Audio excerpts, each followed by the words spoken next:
ఈ మహారాజు పేరు అజయ్ అండి. ఈ మహారాజు వచ్చి నర్మదా పరిక్రమని కంప్లీట్ ఈ రోజు చేశారంట. ఇక్కడ గరుడేశ్వర్లో మొదలుపెట్టి ఇవాళ గరుడేశ్వర్కి కంప్లీట్ చేశారు మహారాజు నడిచి. कितना दिन महाराज आपको? 5 महीने 11 दिन हो गई. 5 महीने 11 दिन में పరిక్రమ. ఈరోజు వీరు ఇక్కడ అక్షయ తృతీయ నర్మదా పరిక్రమను కంప్లీట్ చేశారు. వీరి యొక్క దర్శనం మనం కలగడమే మహత్యం. వారి ఆశీస్సులు కూడా తీసుకుంటాం.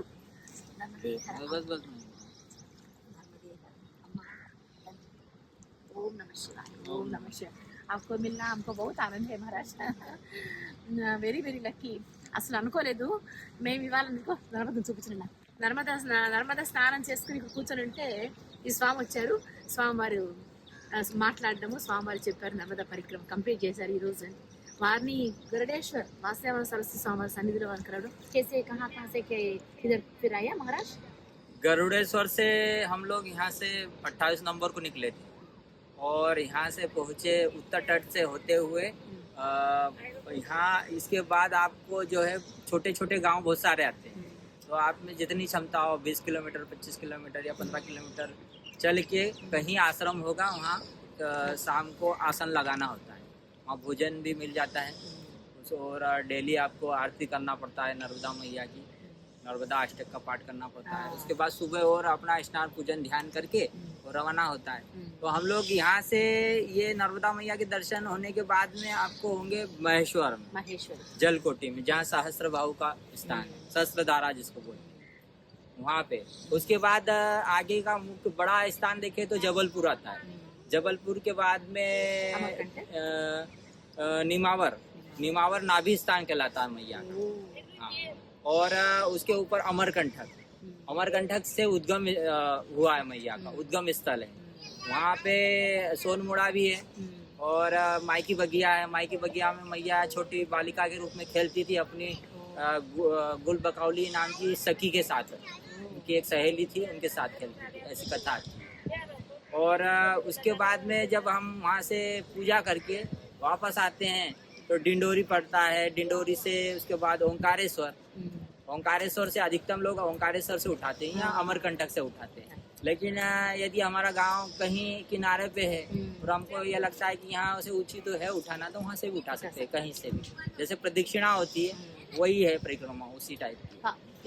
माई को कहीं भी हम पार नहीं करना, क्रॉस नहीं करना, माई को पार नहीं करना है. जिस तट पे चल रहे हैं उसी तट पे चलना है.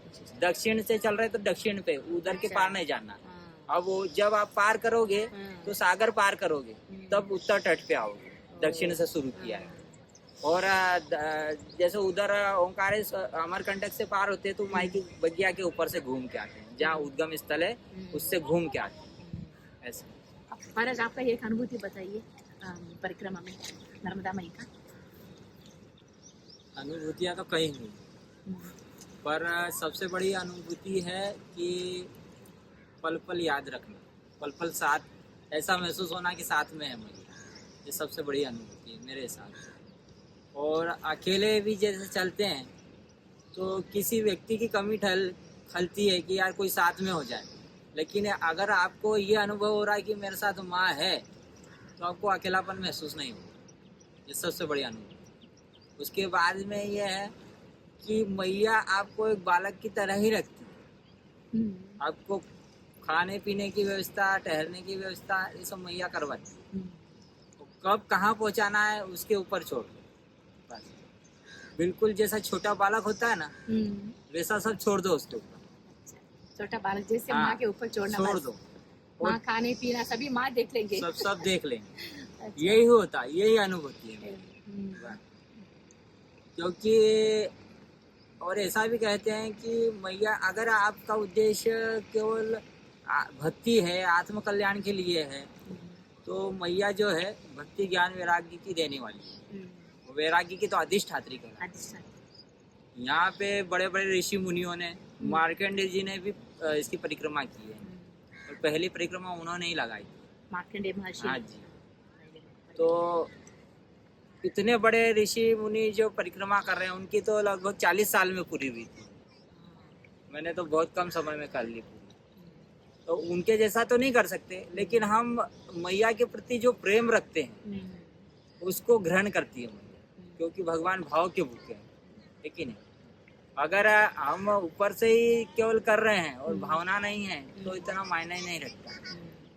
भावना में यदि भाव के साथ कर रहे हैं तो विधि यदि कमजोर है तो भी भगवान स्वीकार कर लेते हैं।